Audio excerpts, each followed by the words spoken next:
এই চারটা জিনিসের ব্যাপারে বিশেষ করে আমি, 1 নম্বর হচ্ছে মদ, 2 নম্বর জুয়া, 3 নম্বর হচ্ছে প্রতিমা, 4 নম্বর হচ্ছে লটারি ভাগ্য নির্ধারণ। এই চারটা জিনিস বলেছে, চারটা জিনিসই আমাদের সমাজের কাছে বড় ক্ষতিকারক এবং বড় জন্ডিস। তার মধ্যে 1 নম্বর যেটা বলেছে সম্পর্কে কিছু বলবো। মদ, মদ আমাদের কাছে কত ক্ষতিকারক তা বলার নেই।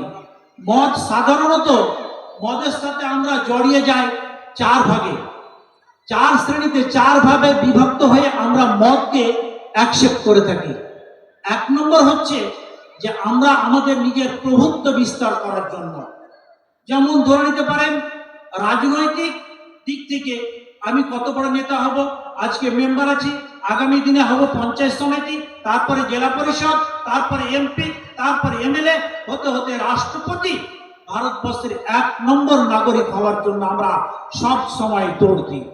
এই দৌড় প্রতিযোগিতায় গিয়ে আমরা তখন নেশায় বিভিন্ন রকমের দল মত, বিভিন্ন রকমের যারা পাশাপাশি থাকে তাদেরকে প্রতিহত করার জন্য নেশার সাথে মদ খেয়ে আমরা এই সমস্ত জিনিসের সঙ্গে জড়িয়ে যাই।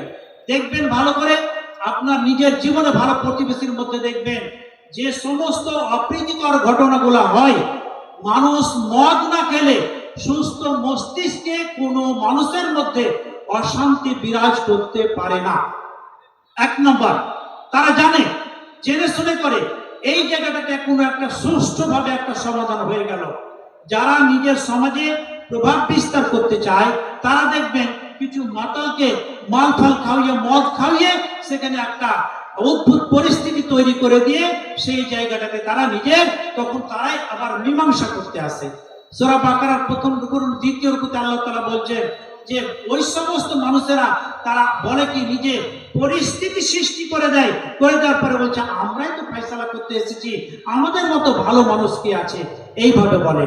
1 নম্বর নিজের স্বার্থ সিদ্ধির জন্য, সে স্বার্থ সিদ্ধিটা হতে পারে দলীয় নেতৃত্বের দিক থেকে, পয়সার দিক থেকে, টাকা পয়সার দিক থেকে, এই দিক থেকে সে হতে পারে। 2 নম্বর যেটা হয় সেটা হয় অতিরিক্ত সম্পদের যখন মালিক হয়ে যায় তখন তারা রেস্টুরেন্ট, বিভিন্ন রকমের বার, বিভিন্ন রকমের নাইচি বাইজি, বিভিন্ন রকমের পার্টি দেওয়া, বিভিন্ন রকমের ভোজ আয়োজন, বিভিন্ন রকমের নৈশভোজ, রাত্রিভোজ, পিকনিক, বিভিন্ন রকমের সমস্ত করে থাকে। আজকে আপনার জীবনে 2 নম্বর কারণটা লক্ষ্য করবেন, আপনাদের গ্রামগঞ্জে যখন বিশেষ করে ভোটের সময় আসে তখন বাগানের পিছনে, বাড়ির পিছনে বাগানের দিকে রান্না করা হচ্ছে 20 কেজি 30 কেজি খাসি পোল্ট্রি, আর তার সাথে বিভিন্ন রকমের হুইস্কি বিয়ার, বিভিন্ন রকমের মদের বোতল সেখানে সাপ্লাই করা হয়। তারা সেইখানে গিয়ে ওই সমস্ত বোকা মানুষদেরকে, আগেই বললাম 1 নম্বর কারণ মদ পান করার যে নিজের নেতৃত্বকে, প্রভুত্বকে বিস্তার করার জন্য ওই সমস্ত মানুষেরা তারা টাকা পয়সা দিয়ে বোকা মানুষদেরকে মদ পান করিয়ে এইরকম ধরনের তারা ভোটে বা বিভিন্ন রকমের দলীয় বা বিভিন্ন রকমের তাদের নেতৃত্বকে দখল করার জন্য এই সমস্ত করে থাকে। 3 নম্বর কারণটা হচ্ছে যেটা হচ্ছে বিভিন্ন রকমের মানুষ টেনশন করে। টেনশনের মধ্যে কি একটা টেনশন দেখবেন, রাত্রিবেলায় কোনো ছেলে ঘুম আসে না, এই দিক থেকে ওই দিক থেকে শুধু পাশ ফিরছে। প্লিজ একটু বসে গেলে ভালো হয়। যারা বসে আছেন খুব গুরুত্বপূর্ণ আলোচনা কয়েক মিনিট করবো, তারপরে বক্তব্য চলে এসছে আমি দিয়ে দিব। একটু উঠে দাঁড়ান, যে সামনের দিকে থেকে একটু সাজিয়ে বসুন। সবাই আল্লাহু আকবার বলে একটু উঠে দাঁড়ান তো, আল্লাহু আকবার বলে একটু উঠে দাঁড়ান। সবাই উঠুন প্লিজ, একটু উঠুন, উঠুন একটু, সবাই উঠুন। শয়তান আপনাদের কাছ থেকে একটু দূরে সরে যাক। মহান আল্লাহ তাআলার রাস্তায় একটু এগিয়ে আসুন। পিছনের দিকগুলো মানুষ হয়তো ঢুকতে ইতস্ত বোধ করছে, তাদেরকে বসার একটু সুযোগ করে দিন, একটু সুযোগ করে দিন। আসুন, যারা দাঁড়িয়ে আছেন একটু বসে পড়ুন। 3 নম্বর যেটা কারণ সেটা হচ্ছে টেনশন। টেনশনটা কি জানেন? একটা যুবক ছেলে রাত্রিবেলায় তার ঘুম আসে না, এপাশ থেকে ওপাশ ঢুকছে, তার ঘুম আসছে না, খুব টেনশন। রাত্রে খাবার খায়নি, মা কি বলেছে, বাবা কি বলেছে, কোন রকমের পাত্তা নাই। কি টেনশনটা? রাত্রিবেলায় কোন মহিলাকে, কোন মেয়েকে সে ভালোবাসতো, ঘুমানোর সময় তাকে আই লাভ ইউ এই বার্তাটা পাঠায়নি, এই টেনশন। বুঝতে পেরেছেন? এই টেনশনে বেহুদা করলো কি এবার উঠে রাত্রিবেলাতে উঠে আর বন্ধু বান্ধব যেগুলো আছে সেখানে গিয়ে প্রথমত বিড়ি ধরায়, সিগারেট ধরায়, কি অহেতু। এটা ভালো করে দেখবেন, চিন্তা ভাবনা করবেন যে যুবক ছেলেদের মধ্যে এই 3 নম্বর কারণ, যে কোনো মহিলা ভালোবাসার সম্বোধন বা শোয়ার সময় যে কোনো ব্যস্ততার জন্য এই আই লাভ ইউ বলতে পারেনি, এর জন্য ওর টেনশন বেড়ে গেছে। তার জন্য বিড়ি থেকে সিগারেট, সিগারেট থেকে গাঁজা, গাঁজা থেকে মদ, মদ থেকে আফিম, বিভিন্ন রকম এরকম ধরনের ভালো ভালো ট্যালেন্টেড ছেলে নষ্ট হয়ে যাচ্ছে। 3 নম্বর কারণ। 4 নম্বর হচ্ছে, সেটা হচ্ছে সঙ্গ দোষ। আপনি কোনো মানুষ মদ পান করি না, মদের কাছে যাই না, কোনো কারণবশত চলে গেছেন, যাওয়ার পরে কি একটু লেনা, আরে একটু লেনা না ভাই, না জীবনে মদ না খেয়েছিস তো কি খেয়েছিস। দেখবেন যারা এইখানে ড্রিঙ্কার অবশ্যই আছে ইনশাআল্লাহ, দেখবেন এই সমস্ত কথাবার্তা, এই সমস্ত ভাষাগুলা প্রয়োগ করে ওই নির্দোষ ছেলেটাকে, নিষ্পাপ ছেলেটাকে তাকে মদ খাওয়াতে বাধ্য করে। 4 নম্বর কারণটা হলো সঙ্গদেশ। এই সঙ্গদোষ থেকে আমাদেরকে সরতে হবে। তারপরে মদ এই হলো আমাদের ক্ষতিকারক। মদ এইভাবে আমাদের মধ্যে আসে, আসার পরে মদ আমাদের কি ক্ষতি করতে পারে? মদ 1 নম্বর ক্ষতি করে কি, পারিবারিক একটা সম্পর্ক বিচ্ছিন্ন করে দেয়। মদ যখন খেয়ে আসে, দেখবেন নতুন নতুন যারা মদ পান করে, নতুন নতুন যারা মদ খায়, তারা করে কি, মদকে সামাল দিতে পারে না, যখন পুরনো হয়ে যায় তখন হজম করে ফেলে দেয়। তারপরে মদ পান করার পরে তখন বাড়ি আসে, বামি আড়সা করে করে এক কাটা গুঁড়ি ফেলে দেয়। তখন তার স্ত্রী করতে একটু খেয়ে এসছো, এই ভালো লাগে না, এই করে না, এই সমস্ত লাউতান, এই সমস্ত বলে, বিছানা পাত্র নোংরা করে দেয়। তখন বেচারা স্বামীর সেবার জন্য বাধ্য হয়ে সে সমস্ত নোংরা মদের বমি তাকে হয়তো পরিষ্কার করতে হয়। দেখা যায় যে ও মহিলা কিন্তু নামাজ পড়ে, একজন নামাজি মহিলা, অথচ তাকে তার স্বামীর অপকর্মের জন্য ওই নোংরা জিনিস তাকে নিজের হাতে তাকে পরিষ্কার করতে হয়। তারপরে কি হয়, মাতা, ও একটা মাতা তার ছেলেদেরকে, কোচি একটা বাচ্চা ছেলে দোকানে গিয়েছে, এই কে রে এটা রে, চিনতে পারি না, ভাষা চিনতে পারি না, আরে অমুক মাতালের বেটি। তাহলে ছোট্ট একটা বাচ্চা ছেলে, 7 বছর 8 বছর তার বাচ্চা মেয়েকে আপনার মতো একদম নির্বোধের জন্য তাকে মাতালের সন্তান হিসেবে স্বীকৃতি লাভ করতে হয়। নাউজুবিল্লাহ মিন হাজার। আপনি চান যে আপনার ছেলে, আপনার নাতি, আপনার পোতা এই সমস্ত অসভ্য কথাবার্তা শিখুক? এটা কখনই আমরা চাই না। এই হলো পারিবারিক অশান্তি। শুধু তাই নয়, যারা ভালো পিতামাতা থাকে তারা এগুলোকে বরদাস্ত করতে পারে না, শেষ পর্যন্ত মদ পান করার জন্য ছেলেতে পিতা পুত্রের সাথে, তারপরে মাতা পুত্রের সাথে, স্ত্রীর সাথে, সন্তানের সাথে এইরকম হয়ে যায়। অনেক নজির এরকম আছে, ছেলে যখন বাপ এইভাবে মদ খায়, ছেলে তখন বলছে, আব্বা তুমি মদ খাচ্ছ তো আজকে চলো দু বাপ্পাটা মিলে মদ খাবো। বা এরকম শোনা গেছে যে তুমি যে থালাতে ভাত খাবে, মা যে মদ খেয়েছে, ওই মদ যে থালাতে ভাত খাচ্ছে, আমি ওই থালাতে আমি ভাত খাবো না। এইভাবে তিরস্কার ভৎসনা করে তাদের মধ্যে এই পারিবারিক অশান্তি, পারিবারিক কলহ বিরাজ করে। 2 নম্বর, মদ যারা পান করে তাদের মধ্যে পিছন দিকে একটা শিরা আছে, 2টো শিরা আছে। একটা শিরা স্বাভাবিক লজ্জা, শরম, হায়া, এটাকে চিন্তা করে। যখন মদ পান না করবে, দেখবেন এখানে দাঁড়িয়ে আছে, তো এই তো একটা মুরব্বী লোক, এটা আমার দাদু, এটা আমার বাবা, এটা আমার পিতা, এই সমস্ত মনোভাব চিন্তা ভাবনা করে সে মদ পান করে না। হয়তো সিনেমা থিয়েটারে যাবে, এখানে গেলে গ্রামের বড় থেকে হাজি সাহেব না রে, টিকিট কাটা যাবে না, একটা তার সেন্টিমেন্টাল যে শিরা, উপশিরা, সেটা তার করে মান সম্মানকে জোগায়। যখন মানুষ মদ পান করে নেয়, এই শিরাটা যেটা মান সম্মানের চিন্তা ভাবনা করে, সেই শিরাটা ঘুমন্ত হয়ে যায়, লোপ পেয়ে যায়। আর আরেকটা দ্বিতীয় শিরা থাকে, সেই শিরাটা, সেই রগটা সে করে কি, অতীতের কিছু কথাবার্তা সে তখন মনে করিয়ে দেয়, স্মরণ করিয়ে দেয়।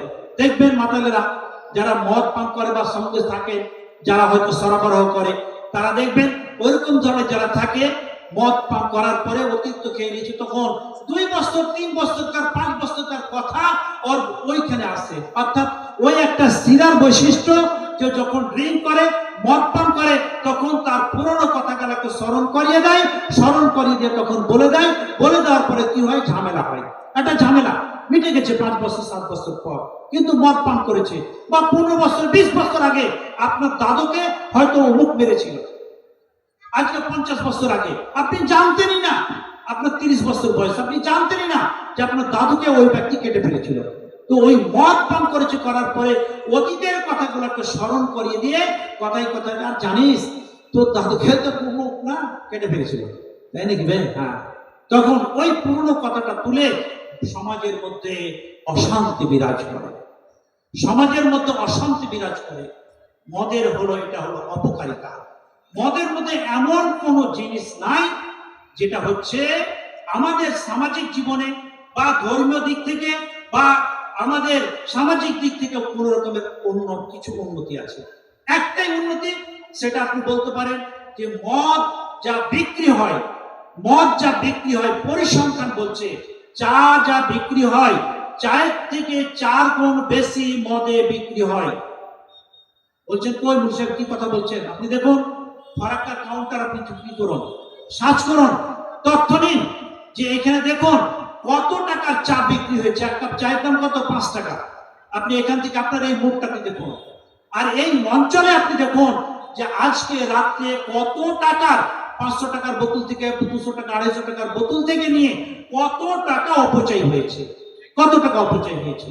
সবচাইতে বেশি পরিমাণে অপচয় হয় এই মদে। এই হলো আমাদের সামাজিক একটা আত্মীয়তা, আমাদের সম্প্রীতি নষ্ট করে এই মদ। 3 নম্বর হচ্ছে চলার জীবনে, চলার জীবনে বিশ্ব পরিসংখ্যান বলছি, এটা আপনার ভারতবর্ষের নয়, গোটা বিশ্বে পৃথিবীর বুকে 100টা অ্যাক্সিডেন্টের মধ্যে 80টা অ্যাক্সিডেন্ট হয় মদ পান করার কারণে। আপনি মিলিয়ে নেবেন, মোটরসাইকেল যেগুলো হয়, বাইক যেগুলো চালাচ্ছে, তার 80% অ্যাক্সিডেন্ট হচ্ছে ওই যে চালক, অথবা যে অ্যাক্সিডেন্ট হচ্ছে পথিক, দুটার মধ্যে কেউ একটা হচ্ছে মদ পান করেছে। 100টা অ্যাক্সিডেন্টের মধ্যে, দুর্ঘটনার মধ্যে 80% হচ্ছে এই ড্রিঙ্কারের জন্য, মদ পান করার জন্য। হয় চালক অথবা পথিক, দুজনের মধ্যে কেউ একজন মদ পান করেছে। আর 10% হচ্ছে গাড়ির যান্ত্রিক গোলযোগ, আর 10% হচ্ছে অনেক সময় পথিকের যে মানে তাড়াহুড়া, অর্থাৎ তার ভুল। 10% হচ্ছে পথিকের ভুল, 10% হচ্ছে গাড়ির যান্ত্রিক গোলযোগ, আর 80% ভুল হচ্ছে এই মদ খাওয়ার কারণে। মদ আমাদের কত বড় অভিশাপ আমাদের জীবনে নিয়ে আসে। মদ থেকে বাঁচার জন্য বিশেষভাবে আমি অনুরোধ করছি, এটা তুলে ধরার কারণ এটাই যে আমাদের সমাজে সবচাইতে বড়, যেটা এখন বড়, সবচাইতে বেশি বড় অপরাধ, সেটা হচ্ছে 1 নম্বর মদ, 2 নম্বর হচ্ছে সুদ, 3 নম্বর হচ্ছে জেনা।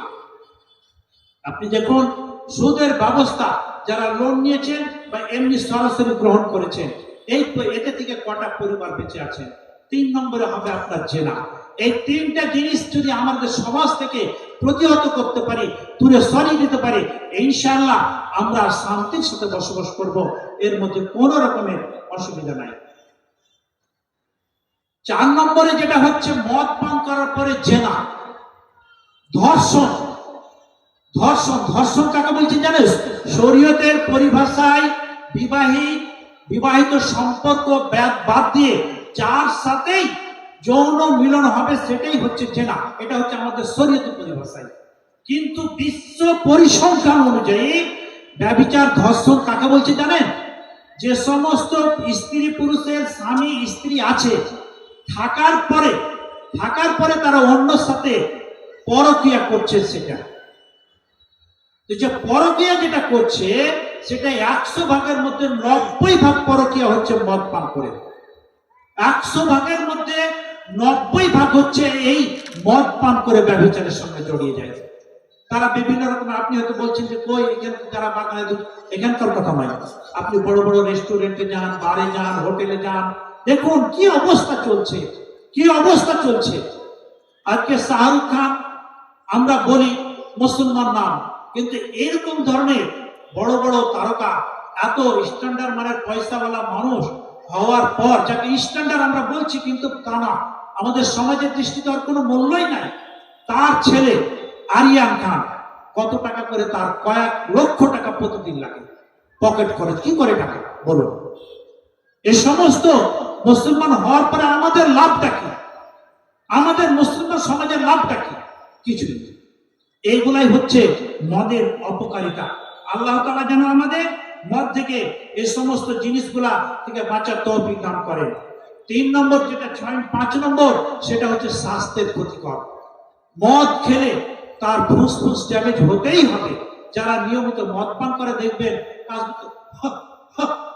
কাশিটাও হক করে যে স্পষ্ট বেরিয়ে আসবে, তা আসবে না, ফুসফুস করবে, তার শরীর ড্যামেজ হয়ে যাবে।